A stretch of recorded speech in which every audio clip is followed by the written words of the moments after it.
What's up, guys? Welcome back to Bourbon Blind Patreon live stream. Patreon members get once a month a live stream for everyone to kind of get together, see what's going on, what everyone's up to. We got Nick here with us. He's actually been my friend for over a decade or so. About 12 years now. Yeah, way too long. So he is just now getting into bourbon. He's a Patreon supporter. So maybe we'll have to educate him a little bit in this this crazy obsession that we have. Got a good start. So anyway, we'll go through and kind of introduce ourselves and just kind of say what one of your favorite drinks are and one of your hated drinks are. You want to start, Jim? Sure. I'm Jim, and my favorite drink, we're talking about bourbon, probably, and it's tough, but William LaRue Weller, probably, and then the most, it could be that chicken cock. Yeah. Did you try it? So. Did you get them to try it? Yep. Was it the same one that we had? I don't think it was the same one, but I had it. Yeah, no, it definitely wasn't the same one that you had. You didn't send out any samples of it. But yeah, it's pretty rough. Actually, even fighting cock, that stuff I'm not crazy about. You know, either. I hear people talking about the fighting cock fairly often, and I don't get it. I really don't. It tastes like acid to me. It's like ridiculous. Yeah, for sure. So if it's got cock in it, it's not going to be good, I guess. Yeah, so one of the stores that I was visiting, the guy that used to own the store is now a rep for chicken cock. So they have like all of them out there that you could taste at that store. And I tried the 10-year. I was like, okay, I had the 6-month one, and it was terrible. Yeah. And so maybe this, you know, the 10-year one's got to be better, right? It really wasn't. Like, it had a less flavor, but it was still bad. Mine was a 6-month one as well. Okay, the Heritage, I think. Yeah, the Heritage, exactly. Yeah. Okay, yeah. So it was about the same. So I definitely don't blame you there. What about you, Chad? Guys, I'm Chad. I'd say my favorite right now is the 2018 Stag. I got lucky enough to get a bottle of that. Nice. Fantastic. Yeah, it was 1920. That was my favorite, and then I tried the Stag, and it just. Such a difference. I didn't think there could be too much of a jump from 1920, but it really is amazing. Worst, I try to avoid things that have cock in the name, so I haven't tried the chicken cock. So, but Evan Williams Green Label, I haven't tried it again since I've been really into bourbon, but I hated it in college. I tried it straight a few times. It was absolutely terrible. I don't know what you guys think of that one, but I like the white label. White label is good, but Green Label is bad to me. Aaron's waving hi. So hi. She's waving. She's running out the room. Yeah, I mean that chicken cock, man. Like I really, there was a couple people like, oh, you know, it's really good, and I don't know if they were just messing around or what, but I didn't see what people liked. I mean, I hate the people on a bourbon too. Yeah, the marketing guys, I don't think that was a good strategy, because I don't feel like, I mean, other than a gag gift, I don't feel like that's going to fly off the shelves with a name like Chicken Cock. Yeah, it's like I said, I think it's pretty terrible. So Nick, the new guy in bourbon, he so you've had some Four Roses? Yeah, had Four Roses a couple times. It's pretty good. You liked it? Yeah. Wonder who gave him that one. Oh, weird, huh? Yeah, probably not the guy that has about 40 bottles of it. No in way. My office. And now I've got some of the Rebel Yell small batch. Small batch reserve? Yeah. It's one of my it used to be easy to get and like an easy Weller replacement, but not so much anymore, apparently, at least in my store. So I don't know if they're doing away with it or what, but that's sad. Yeah. Funny thing is, I just moved from Dallas, and right before I moved, I won a raffle and in it got some Angel's Envy and a bottle of Four Roses Yellow Label. Very nice. So Angel's Envy was one of my first that I things. really got into. The Angel's Envy. Mm-hmm. I loved the fruity notes in it from the finish, but I went back to it recently, and it's not my favorite, honestly. It was The bourbon or the rye? one of those the bourbon. Okay. I haven't had the rye. I have a rye finished in rum casks, and it literally tastes like marshmallows, like toasted marshmallows. I have a few Irish whiskeys finished in rum cask, and they're really good, but I haven't had a rye finished. So, is that Andrea? It looks like it. She's trying to join us. Trying. Yeah, the that Angel's Envy rye was just way too sweet for me. It really was. I couldn't. I don't know. I'm not a huge fan of the overly sweet stuff. So, yeah, I've heard really good things about it, but that may be why. Because I feel like it probably doesn't taste like a rye. It probably more, like you said, on the sweet side, since it's got those tropical kind of notes going in with it. Right. Yeah.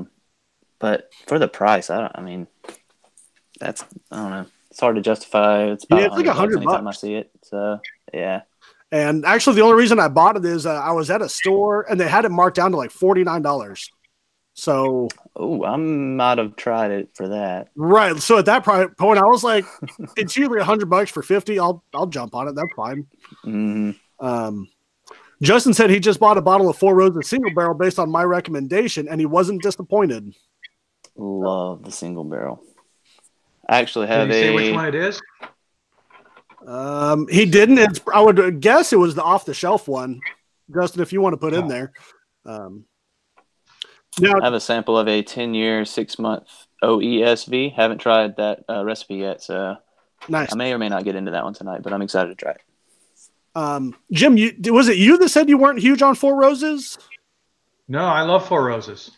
Oh, okay. It must have been someone else then. So, Four Roses and Russell's Reserve, Wild Turkey. Those are my two favorite brands, really. Me too. As obviously you guys know, but and I've really been digging on like the Knob Creek single barrels lately too. They are throwing out 14 years everywhere right now. I haven't looked into like the story behind that, but they must have a lot of stock with that because everyone is posting about their 14-year picks. I've got one, and it's unbelievably good when you first open it. And if you get about halfway through the bottle and let it sit a couple weeks, it turns bitter. Really weird. Really weird. You just got to drink it all in one night. Yeah, that's what I'm going to do. I bought like 8 bottles of it too. So, yeah, I got to drink it up. Maybe not all in one night, but. Yeah, you share it with friends and maybe you can. Yeah, definitely. Have a bunch of people over. You're like, hey, we can open this up as long as we finish it tonight. That's right. That's the rules. There you go. That'll do it. I'm bringing this, and the rule is it has to be gone before everyone leaves. I like it. Playing for a good night for me. Right? Here we go. And it's like, 120 proof? So yeah. Be a real long night, or actually a real short night. So have you guys heard of the Angel's Envy, the Old Forester rye coming out? I've heard of it. I'm really excited about it, especially for the price point. And it's $23. Yeah. Yeah. I'm really excited about it. But Alabama's like always the last state to get stuff, so we'll see when we actually get it. Yeah, and well, the good part is it shouldn't be that hard to get. So at the ABC store, it's fairly cheap. It'll be at retail. Yeah. Oh, that's where you have to get stuff at in Alabama because the like mom and pop shops have to mark stuff up so high. Right. It's outrageous. So you're basically forced to go to an ABC store for a decent price. So I was talking to one of the guys that owns a bunch of stores around northern Alabama, and he was saying basically they get like a 10% discount at the ABC store, and that's it. So like they don't have any choice but to mark it up because that's just the cost of doing business with and them. People get so mad when they don't know and they just go into a store and they're like, oh, the ABC store's got it for $20 cheaper. Why are you guys so expensive? And they're just like, we're barely making any money off of it. So it's a struggle over here. I was really interested in the mash bill of the rye of the Old Forester. It's 65% rye, 20% malted barley, and 15% corn. So it's got more A malted lot barley more than malt. corn. Yeah, that is interesting. I don't know if I've ever had a rye like that. I don't know if I have either. And one thing I've noticed, like bourbons that have that higher malted barley content, they usually have that like nice, thick, oily, heavy mouthfeel to it. Mm-hmm. So, and it's being bottled at 100 proof. And I heard rumor, and I don't know if it's true or not, that it went in the barrel at like 105 proof. Ooh. So, yeah, like you're talking about like almost a barrel proof rye at 100 proof and 25 bucks. I wonder how long that'll last, like keeping the 100 proof and that price point. Right. I wonder if that's just the looking like Evan Williams bottled in Bond, and that's at least 4 years old at 100 proof, and it's like what, 14, 15 bucks? Yeah. And it's bottled in bond, which is hard to keep up to. Mm-hmm. So, Jim, what about you? Do you like a lot of ryes? I love rye. Like I said, I just picked up a couple bottles of that twice barreled. I'm really looking forward to that. There are a lot of good MGP ryes that I like. Yeah, if it's just a straight rye, 51% rye or more, I like it. Yeah, ryes. I'm a big rye fan. Mm-hmm. Nice. Yeah, I'm excited to hear what you have to say about that twice barreled Knob Creek. I like it. Like I said, it's almost more of a bourbon than a rye. Yeah, I noticed. Have you guys had the cash strength rye from Knob Creek? I haven't seen the twice barrel, but I've seen the cash strength in stores. Yes, I like it. I love the bottling. I haven't bought it yet, but I love the little fiddly bits they have on the front. It's pretty cool. I will say, I don't know about like Middle Alabama. I know the ABC stores are kind of about barrels. Yeah. But we had a store pick that I brought to a local meetup, a bottle share, and there was 7 or 8 people there, and we did a blind tasting between the cast strength and the single barrel, and almost every single person picked the single barrel. Okay. So, and I mean, they all liked the cast strength version. I mean, it's not that it was bad; it's just the single barrel had a little bit better flavor. So, right. But I mean, it is still like 115 proof, and the cast strength is what, like 117 or something. So, 118 maybe. Yeah, I'm always skeptical of ABC store picks because it's like just a statewide ABC store pick. It's not like that individual store went out and picked. So I don't know how that works, but I don't feel like there's someone actually going out there and tasting each of these barrels. They're probably just getting sent certain barrels. So there is, at least as far as the ones up like Northern Alabama, up in Huntsville and stuff. That being said, I've had a few of them, and I was not that impressed. I really wasn't. So I don't know if that's just what they got to select from or what, but yeah, I don't know. I just feel like, you get your local shop and a bunch of bourbon enthusiasts going out and picking a barrel, and for this one shop, I feel like they're gonna have a lot better pick than just this broad ABC, like just an ABC store pick for the whole state. Like, I don't know. Right. A couple people said the Dickel MGP rye is really good. I like the Dickel rye, and yeah, me too. It's like $25, and I've heard it's like 6 to 8 year juice in there. So yeah, that's when you buy a case of and you just stick it away. Right. Just put that back because the price is going to go up. I just pulled the cork on that twice barreled rye, and man, I don't know. I don't think this stuff's horrible. I don't think anybody should bother buying it. Someone should have tested that before it went out, huh? Holy cow! This is really good. Well, thanks for giving me something else to shop for. It's thick, and the flavor just keeps going and going and going. And I agree. It's more like a bourbon than a rye, but it's wow. It's like really I said, good. like there's a lot going on in there. Yeah.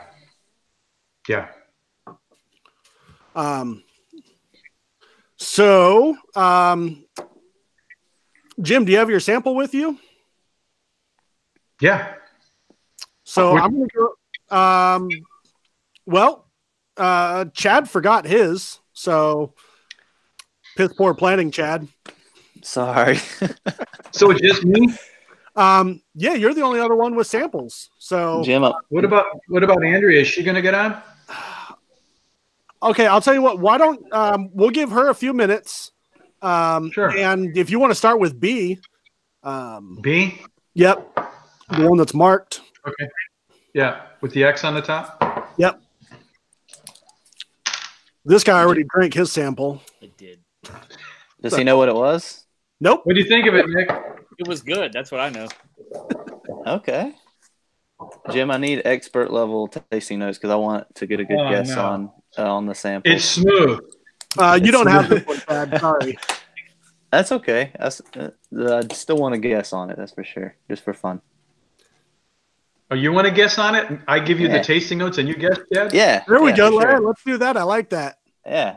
Well, see, you have the color. You got it? Dark. Yeah. It's darkish. It's got some age on it. The nose, it's not coming through. Your typical bourbon smell. Nose, the oak, caramel, all of those good ones. Classic. Yeah, your classic bourbon. It's thicker. Oh. Wow. Wow. It's got a little bit of proof on it. I probably should. Yeah, it's not horrible. I suspect it's got more proof than what it tastes like. I suspect it's got some sweetness to it. Is this a Beam product? No, not Beam. It does start with a B though. Mm. Oh, sorry, Chad. There was your first and only hint. Not Beam starts with a B. Yeah, it's wow. It's really oily. It's thick, sweet, caramely, buttery. Yeah, a long finish on it. I even get like some buttered popcorn on it on the finish, some caramel. And man, if I had to guess at the proof, I'd say it's north of 100, 110. But it's a little deceiving because it's I think it's higher proof than what it comes across. You would be right there. It is definitely higher proof than that. Mm-hmm. Lee Bullington said Booker's is his guess.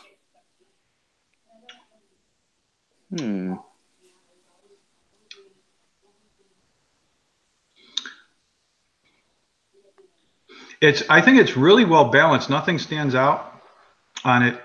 Sweetness and yeah, that buttery caramel is what I'm noticing on it. How would you describe it, Kyle? I actually don't have some poured. Oak, cherry, vanilla in there. Yeah. Definitely some heat. Yeah, it's not that bad. I don't think. I mean, no. I mean, to me, it's not bad. I like it. So let me ask you this: in bourbon blind fashion, how much would you be willing to pay for a bottle? Oh, I like it. Yeah, I have no problem. I'm a cheapskate, but I'd have no problem with 60 to 80. Yeah, 70 to 80 bucks. Chad, you got any guesses before we say what it is? A wild guess because none of the tasting notes just screamed any certain product. Your B kind of gave me the Bell Mead vibe, maybe Bell Mead cash strength or single barrel. So that's a big fat no. Although you are looking at a bottle of it right now. I am? Yep, both of you. I'm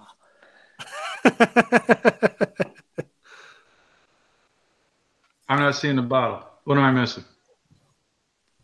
Oh, in the background. Yeah. Gotcha. I was trying to look around. Oh, Stag? dude, Really? of course. So I this actually love- has a 60-hour soak in a oak spiral in it. Oh, Interesting. no kidding. 'Cause So I've got a bottle of it I don't like.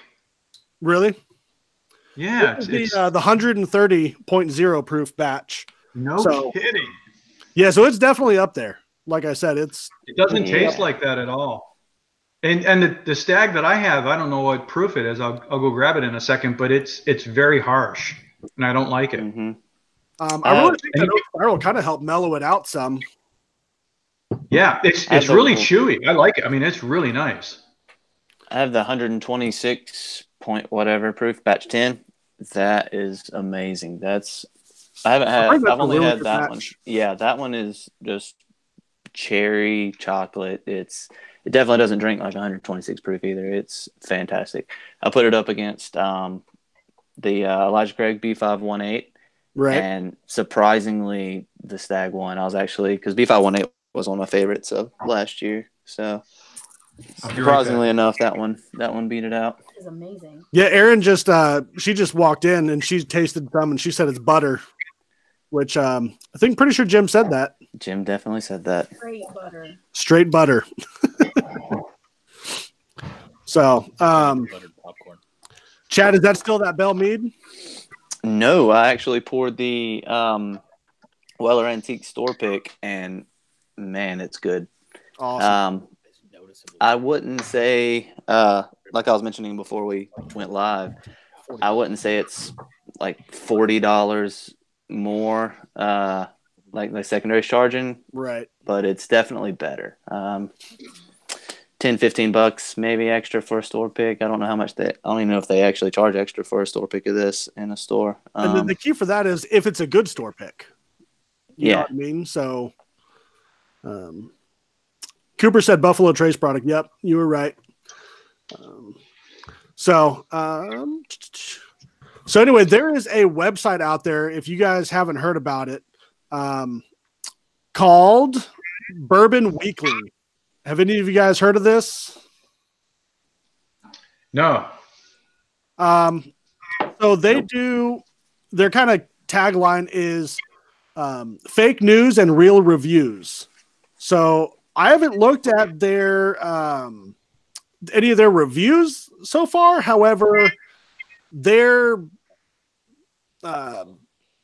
news articles are hilarious. It's kind of like if you mix the Lee Bullington Bourbon Weekly, yes, and there is some super hilarious. So I just pulled it up.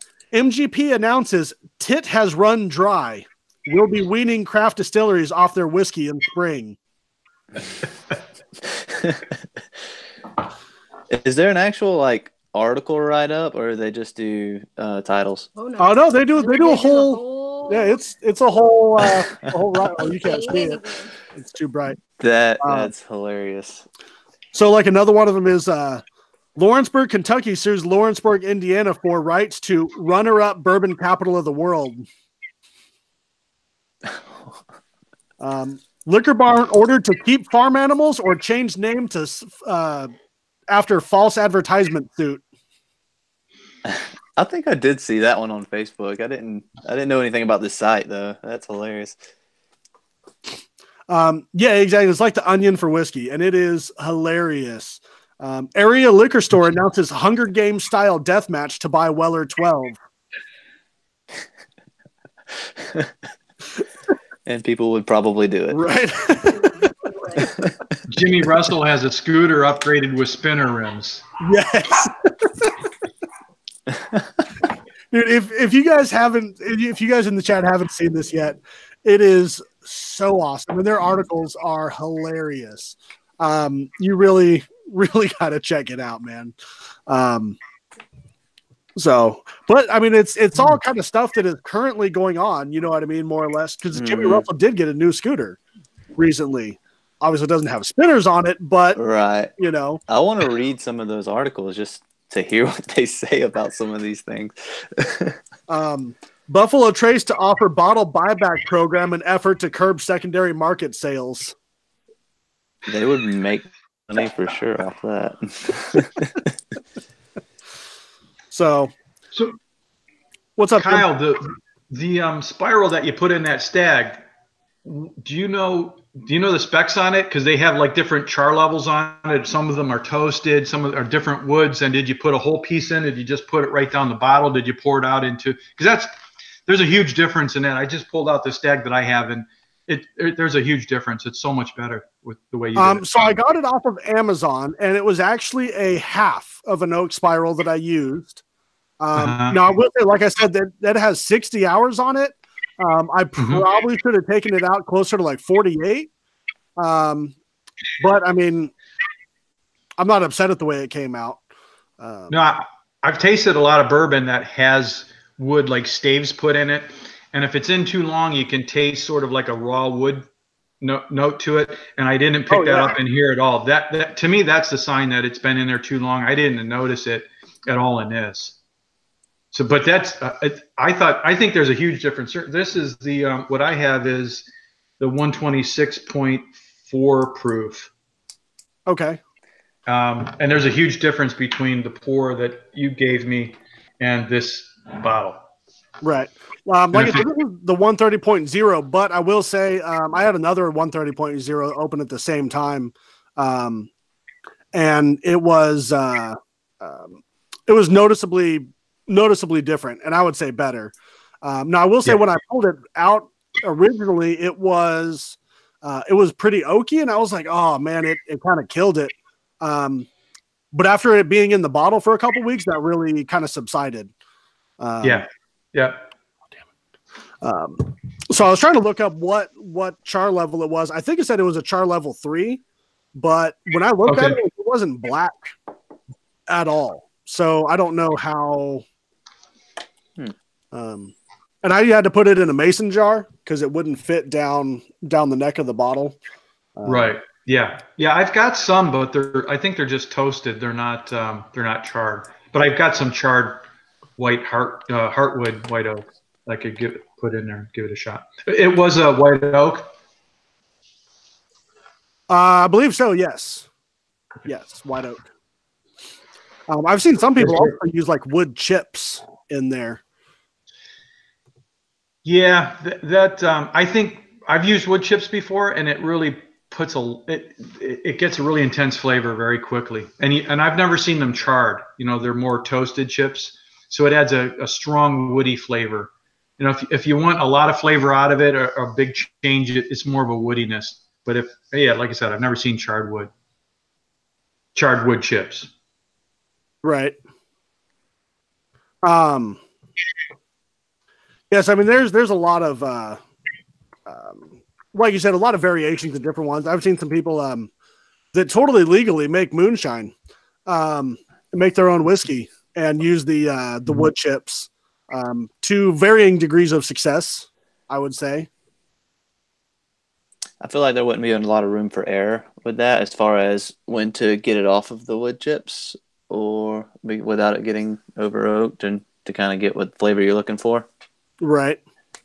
Yeah, it's like I said, it's some. I also have some of the miniature barrels. I mean, they're in every video, but I've used them a few times. And it's really something like you have to taste pretty consistently because it can go south real quick. Yeah. That's the problem with the smaller barrels, and you see that a lot with the craft distillers. They're using the smaller barrels to get flavor quickly in it, and it does that. But that's the extraction process, and because you've got more wood surface area than you do in the larger 50-gallon barrels, it extracts quickly, and that's you notice that a lot in the craft distiller spirits. It just has a strong woodiness to it, but you didn't get all the oxidation that you typically do with a larger distiller. Right. So do you want to move on to the next sample, Jim? Sure. No, Andrew's not going to make it, you don't think? I don't think. I mean, she popped in and out a couple times. I wish she was in here. I haven't seen her in the chat either, so I don't know if. Technical difficulties or something. Probably technical difficulties. Usually she's in the chat, so So I have some here of the second one. It is a lot lower proof than that stag. I think I know what this is. You'll notice that right away. Uh-oh. Right off the nose? Yeah, he was all in. Is this an ASW product? Maybe.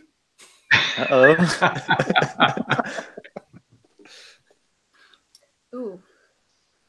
Did you get one? I got one. I was in Atlanta about a month ago, and I picked up. I was actually going to pick up a case of it. They said they had it at the Total Wine, and I drove there. I was heading up to Chattanooga, and they only had a couple bottles left.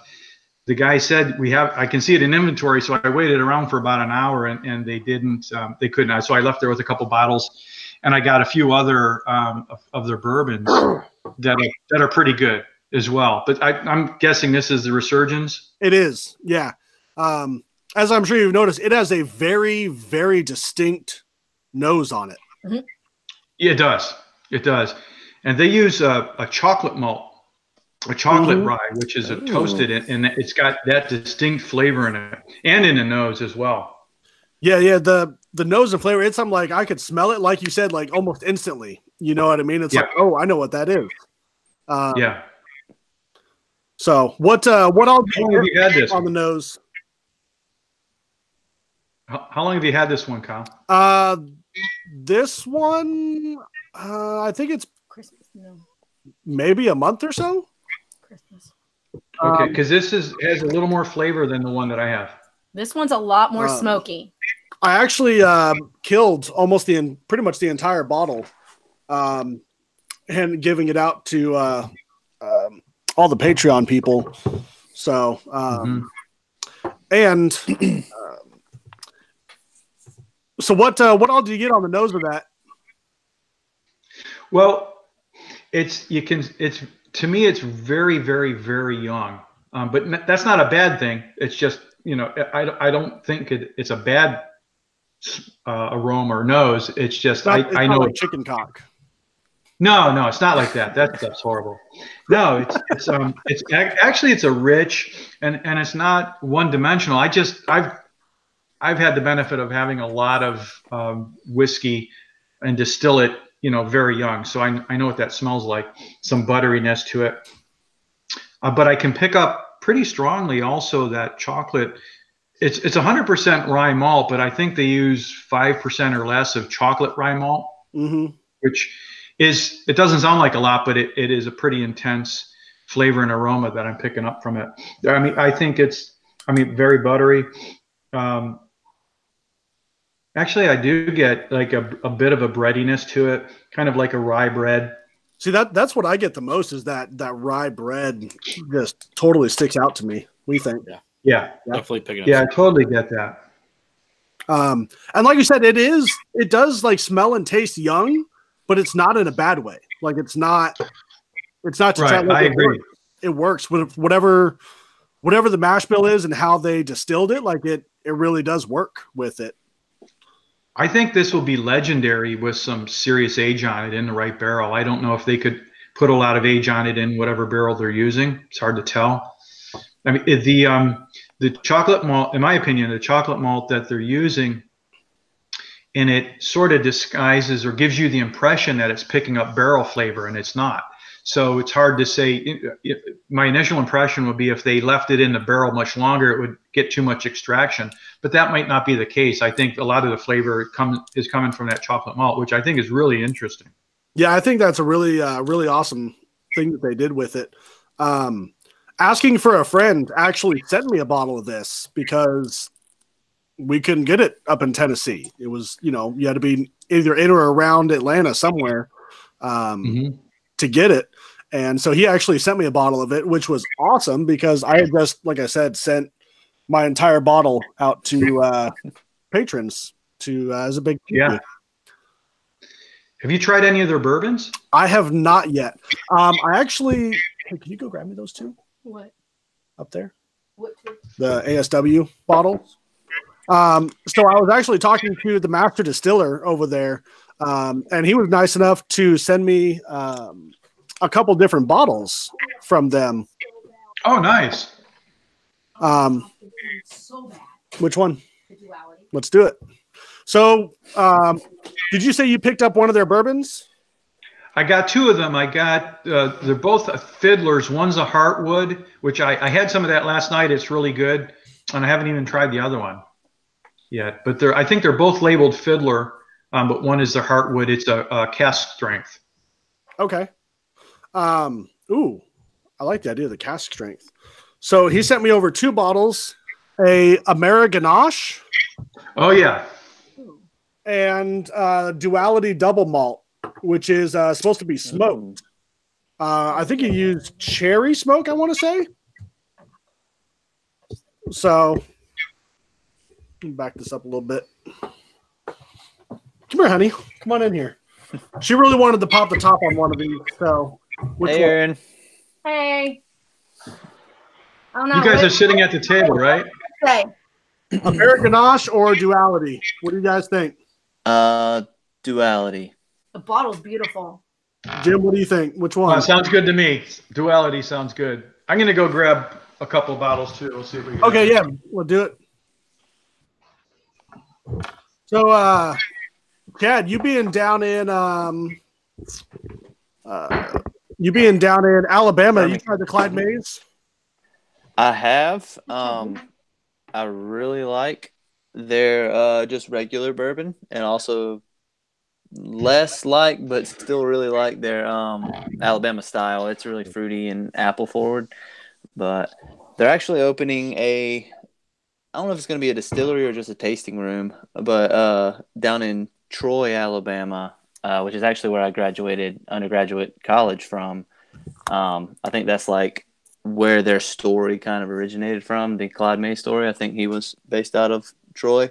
Right. So I think they're opening up some sort of tasting room or distillery there. So I'm pretty excited about that. That'll be actually the first big distillery type deal to open up like close enough that I can actually go visit. So one thing that a lot of people hear Clyde Mays, they immediately think of like the was it like the apple the Alabama style. They throw apples into the barrel with while it's aging or something like that.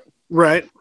Which the other ones I've tried are like the actual just straight bourbon style. Yeah. Like, I haven't tried any of the flavored stuff.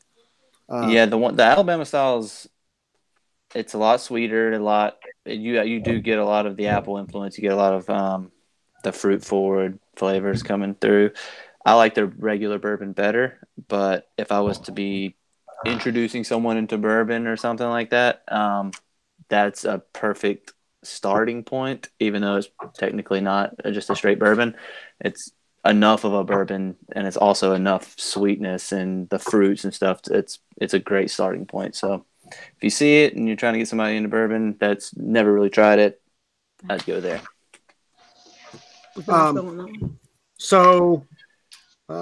Do not see a mash bill on this. This one has one. But again, this is distilled, matured, and bottled by ASW. So again, this is their product. Here we go. Ooh, that was a good one. Nice pop. That was a good one. So I believe this is the double malt, double copper pot distilled. Yeah, so I was trying to figure out what makes it it's a double malt, right? Is that what it said? Yes. Mm-hmm. Yeah. So what's the difference? Like, what makes it a double malt as So it compared has to a single malt?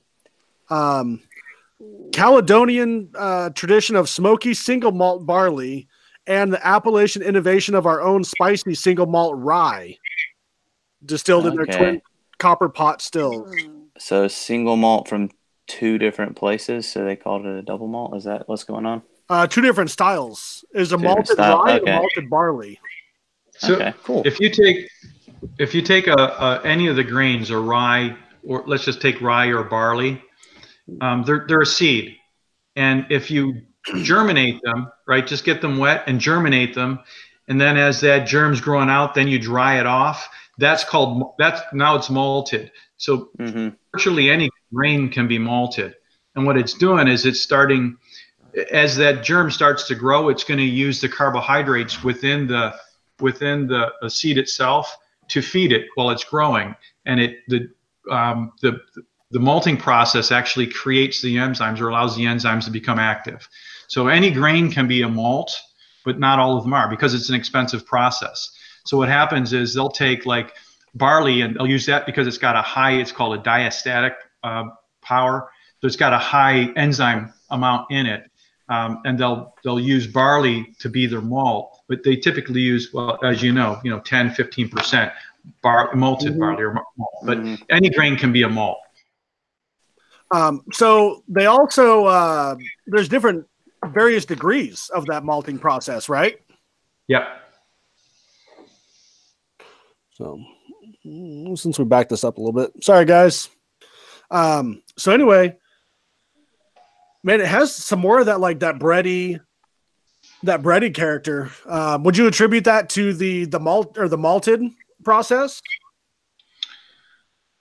I would contribute the breadiness to rye.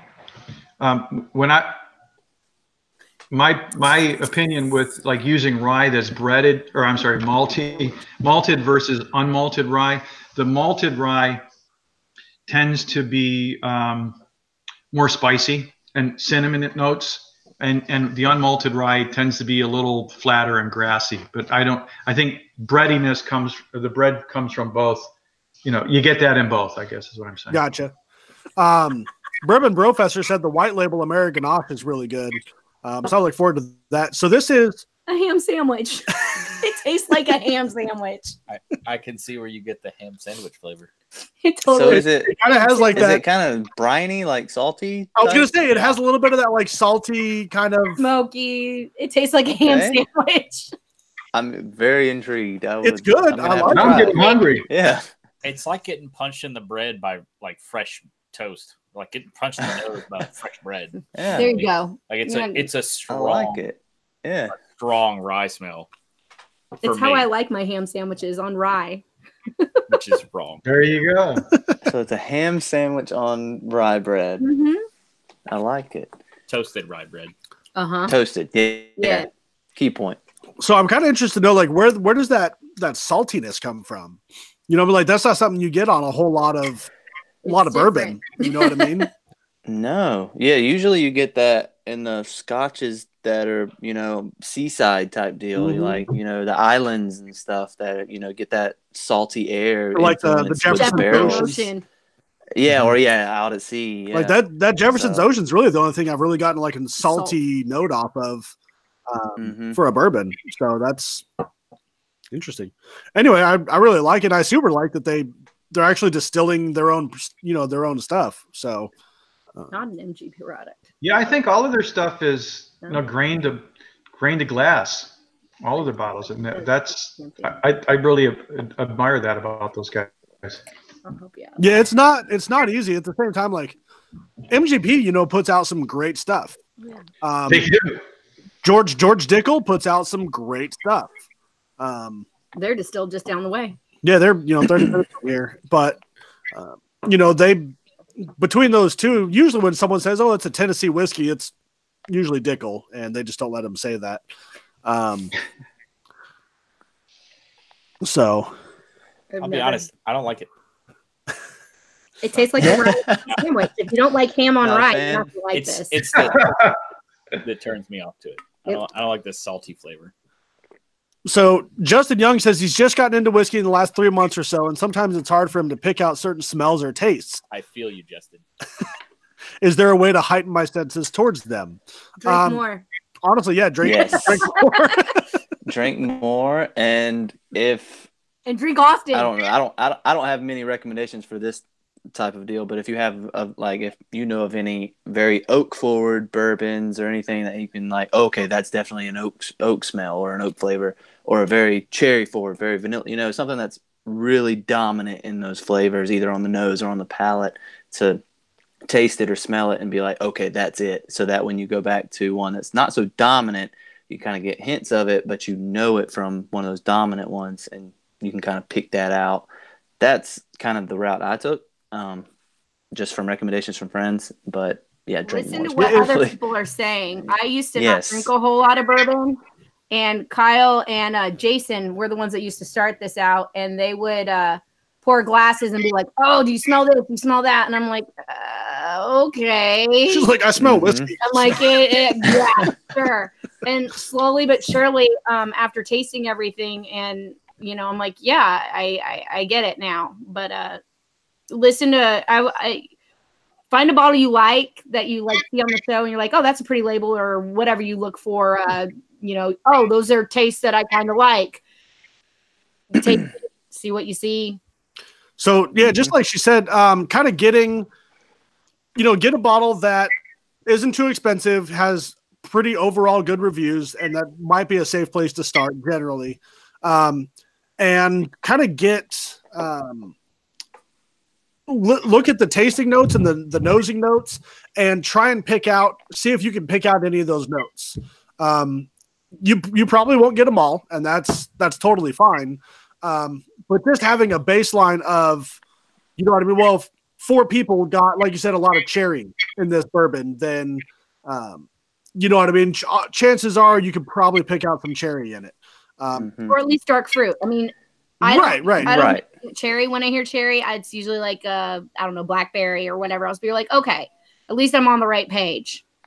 Yeah, and that's totally fine too. Like, me and Jay or me and Jason or whoever, I may say, "Oh, I taste apricot," and he's like, "Well, I taste peaches." Well, neither one is wrong, but they're kind of along that same path. So people just kind of interpret things differently.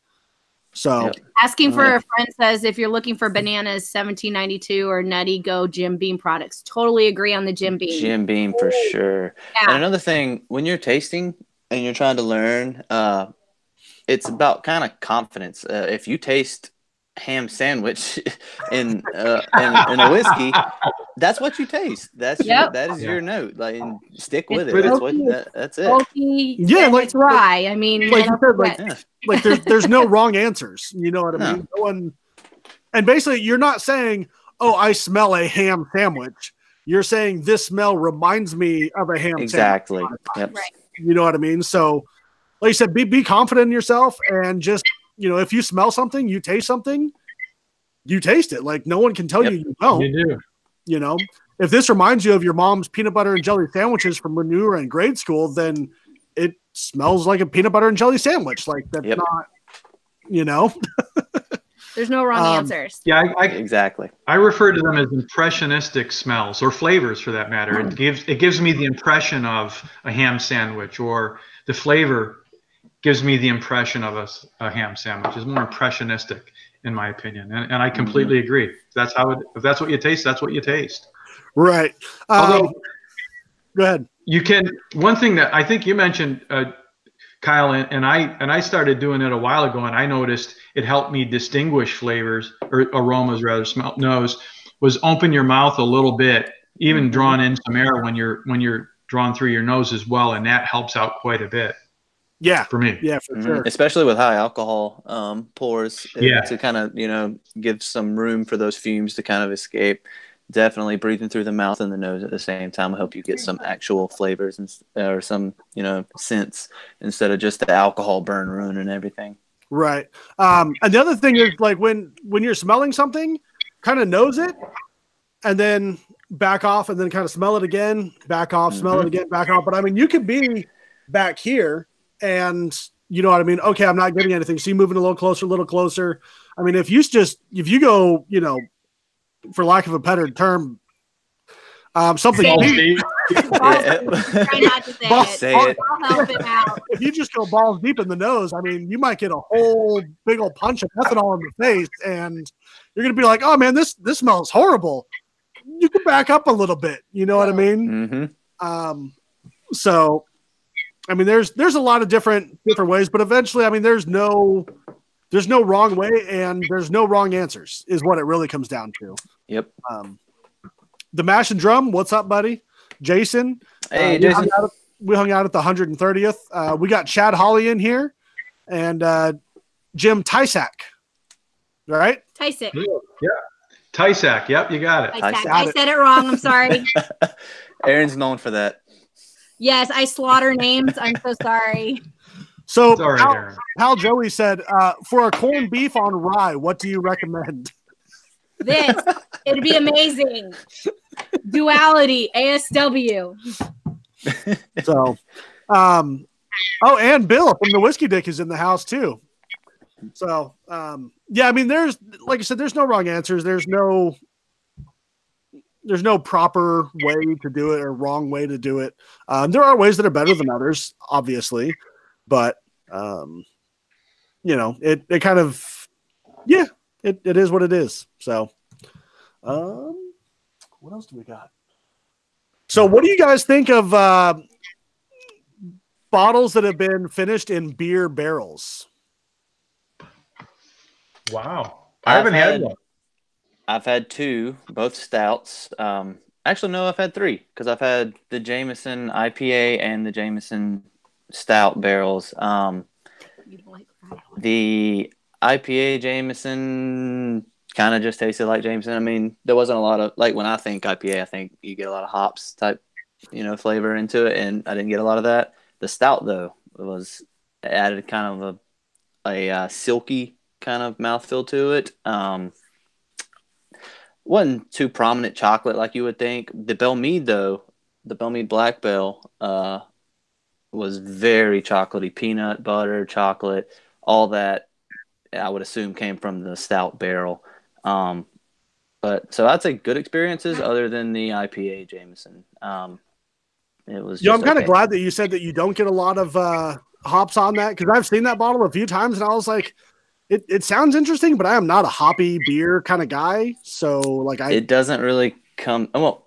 And this is coming from an IPA drinker who enjoys the intense hop flavor. So maybe someone who absolutely hates hops could possibly taste some. I don't know, but I didn't get any on it. What about you, Jim? Have you had any? No, I haven't. I haven't, not one. So Jimmy said, can a bourbon be finished in sherry, wine, or brandy barrel and still be a bourbon? No, it cannot. So, like this says, small batch bourbon, beer barrel finished. If you look at are you looking at the Black Mead bottle? Yes, and I'm actually not liking how they label it. I mean, they do put that it's bourbon whiskey finished in an imperial stout cask, but you see in the big letters right here, Belle Meade bourbon, and then in small letters underneath it, the fine print is finished in imperial stout. But I'm not opposed to it entirely. Like, if you're a fan of Belle Meade, Black Bell's, it's finished. But if these aren't really available on the shelf, but if they were just on the shelf and you walk into a liquor store and I'm going to grab this regular bourbon here, and then ends up being a finished one. So, Jim, when you were around, you said you were going up to Chattanooga. Mm-hmm. Did you stop at a few stores while you were up there? So some folks that I was doing business with, they own a few liquor stores. So that always helps out. And then like I said, I stopped at Total Wine on the way up because they actually had the Resurgence. They weren't distributing. The guys that I met with, they didn't have any of the Resurgence, and I was targeting that. So yeah, I ended up. Well, I was flying, and I had to look up the regulations and how to pack. I think you're allowed 5 liters of whiskey that you can fly with, and it has to be packed a certain way. And I did that. I brought luggage to do it. So I basically came back with a case of whiskey. So you planned ahead is what you're saying. Yeah, exactly. Yep. Well, basically the whole trip was to go get whiskey. I just hid it under the auspices of doing business. There you go. So I don't know if you saw when you were down there, Chattanooga whiskey. Yeah, I saw. Yeah. They are, I believe, MGP. It's a sourced product. And I really, really like what they're putting out. They got some experimental finishes, which if you're in the Chattanooga area, you can get. This one is another beer barrel finished in Terminal Brewhouse barrels, or a barrel probably, I would imagine. But yeah, like kind of like Bell Mead, but they're kind of flying under the radar as far as like secondary market and hype and that kind of stuff goes. So if you can get some of that Chattanooga whiskey, have you had any? No, I haven't. I can get it. I just haven't thought about getting it, honestly. If you can, I would check into it. They have a cask strength version. It's like 113 proof. And I think it's like $50 on the shelf. So definitely, I would definitely check it out. So when it comes to something like that, and there are a lot of smaller distillers, if you will, or craft distillers that are buying MGP products that you could get probably for a lot less money. You're going to pay because they got to buy it and they're going to do something with it. And typically they're going to put it on some type of barrel. And then they've got to make money on it. I get all that, but I'm not quite sure. For me, I'm not getting the bang for the buck unless it's really special and really unique. Right. Like, I mean, there's some stuff like, say, Mic Drop. You know what I mean? That was what, $150 retail. And I mean, I would take some of the Bell Mead, Boone County, what's the other something Brothers, Blom Brothers. You know what I mean? Like some of that kind of stuff that I would take over a lot of the the really hyped up stuff. Yeah. Easy. Bourbon Brofessor says they claim to be made in-house. Have a look at the label to be sure. Still some older product on the shelf. So it says blended and bottled by Chattanooga Whiskey. So this isn't their stuff. I think they, like you said, they are putting out their own stuff. I don't know to what extent.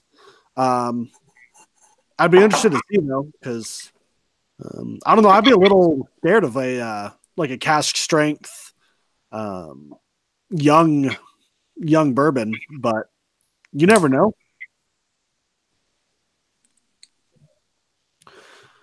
Jimmy said, do you guys find yourself avoid finishing a bottle of bourbon so you can avoid tossing your bottles?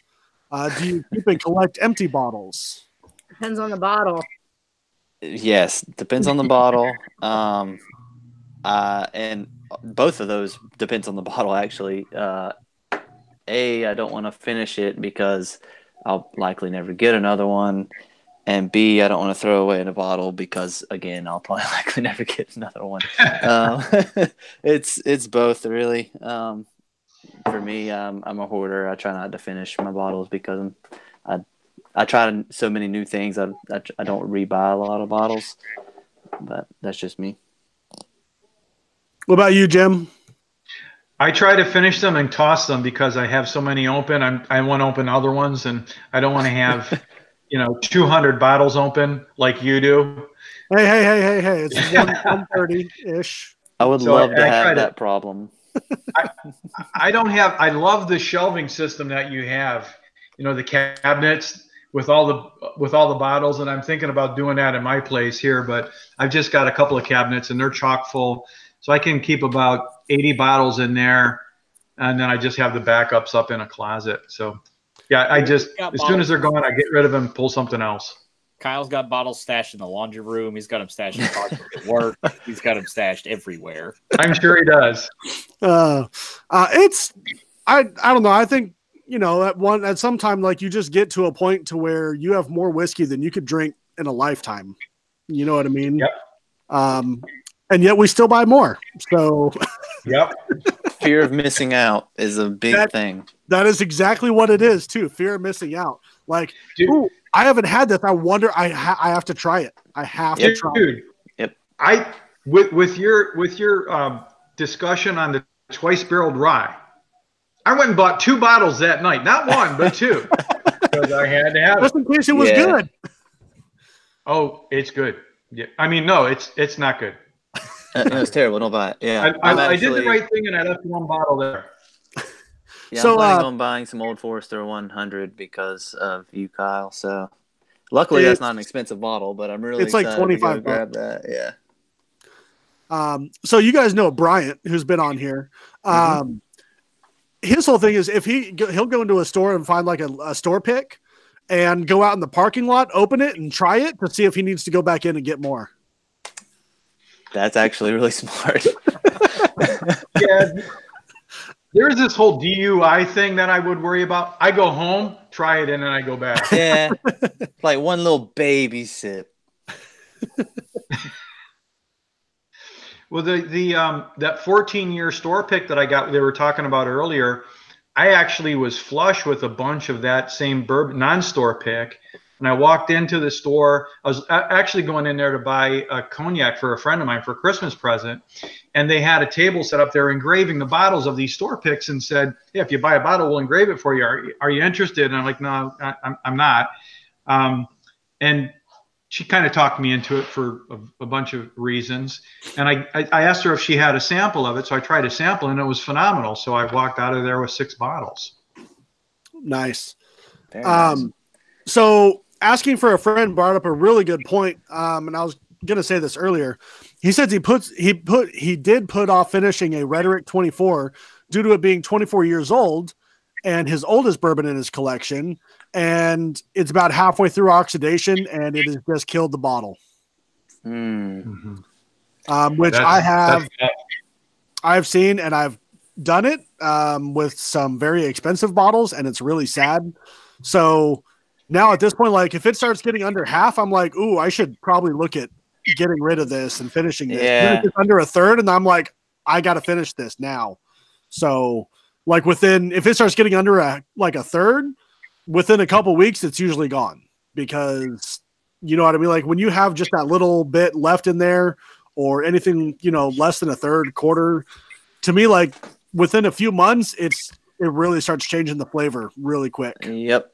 Once I get to a third, I finish it for sure. I'll maybe pour some in some sample bottles to save, just to that'll kind of reduce some oxidation there. What do you guys think about the spray that you can get on Amazon, like the wine preserver? So we recorded your spoiler alert. Oh, my bad.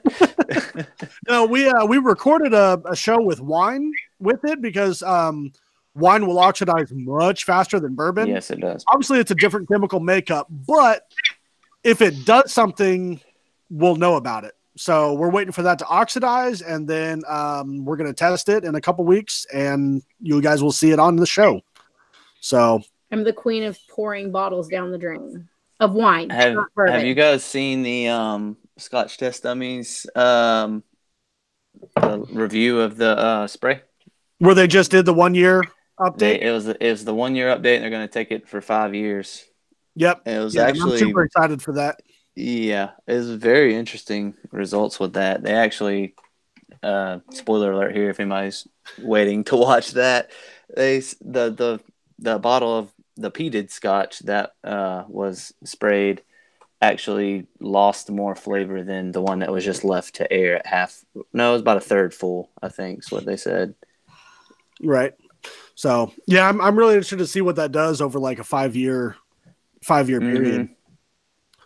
So yeah, and I'd like to see it done with a bourbon too, because the sherried Scotch, there really wasn't much of a difference, but the peated Scotch, you get that super intense smoky flavor that you can't miss.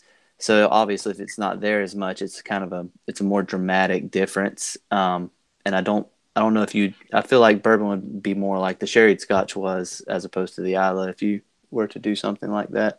Right.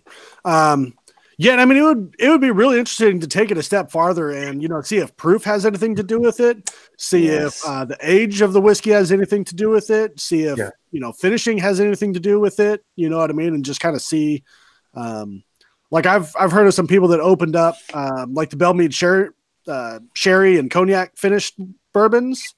And, they really liked them, tasted amazing. And just after like a few months, they had a completely different profile and they didn't really like it at that point. That's interesting. So it'd be interesting to see, how all that kind of stuff affects it.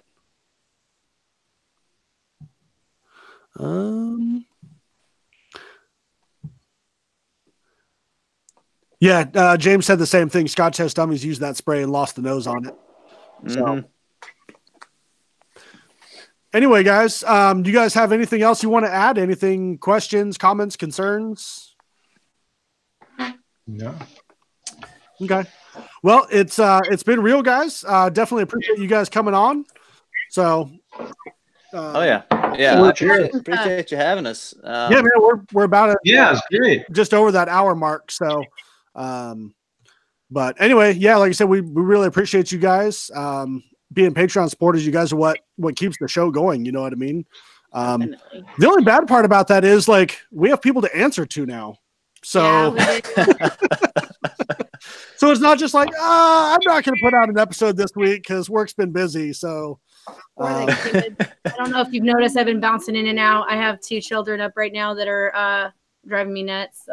One of them heard a peanut butter jelly sandwich and ham sandwich and made me one. Oh, that's so sweet. Right? We appreciate what you guys do. We definitely understand that you guys have lives outside of this, but absolutely, and we love what you guys do. It's awesome. Mm-hmm. Well, we appreciate you guys. All y'all. For real. So, cheers to you guys. You guys too. Nick, welcome to the fold. That's right. I have determined tonight I don't like rye. No, we'll find something he's he likes. handing me all the rye. It's all good. I'll drink it. So I'll give him some of the that's a pretty like marshmallows. Chicken cut. Yeah, the rye's an intense flavor. So no. I enjoyed the Rebel Yell. It was good. Yeah. Yeah. I like it. He's a weeder. Yeah. Yeah, weeder. Well, we'll bring him into the fold. So good night. Say good night, everyone. See you, buddy. Good night. So, all right. Anyway, all of our people in the chat, love you guys. Thanks for coming on. Cheers.